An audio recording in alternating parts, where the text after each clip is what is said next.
Rupees పెట్టి మీషోలో తీసుకున్న ఈ శారీ నేను డ్రెస్ కింద కూడా కన్వర్ట్ చేశాను. సో శారీకి అయితే కలర్ యూనిక్గా చాలా డిఫరెంట్గా అనిపించింది, కానీ డ్రెస్ కింద కన్వర్ట్ చేస్తే ఎలా ఉంటుందో ఏమో అనుకున్నా. కానీ వన్స్ అది వేసుకున్నాక ఎంత మంచిగా ఉంది అని అంటే చాలా బాగా సెట్ అయింది.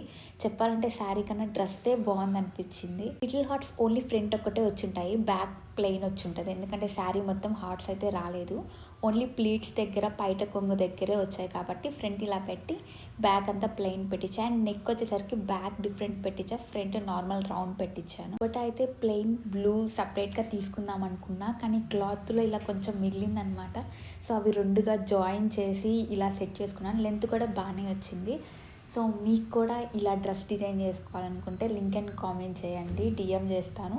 సో శారీ మీరు ఒక 2-3 టైమ్స్ కట్టుకొని ఇలా డ్రెస్ కింద కూడా స్టిచ్ చేయించుకోవచ్చు, లేదా డైరెక్ట్గా డ్రెస్ కూడా స్టిచ్ చేయించేసుకోవచ్చు. నాకైతే శారీ కన్నా డ్రెస్ కిందటే చాలా బాగా సెట్ అయింది అనిపించింది. దీంట్లో మనకి red and white, black and red చాలామంది వేసుకున్నారు, కానీ నాకు ఈ కలర్ ట్రై చేయాలనిపించింది. సో దీనికి ఐరన్ ప్లీట్స్ పెట్టడం వల్ల గేరా కూడా చాలా మంచిగా అనిపించింది. శారీ కోసం లింక్ అని కామెంట్ అయితే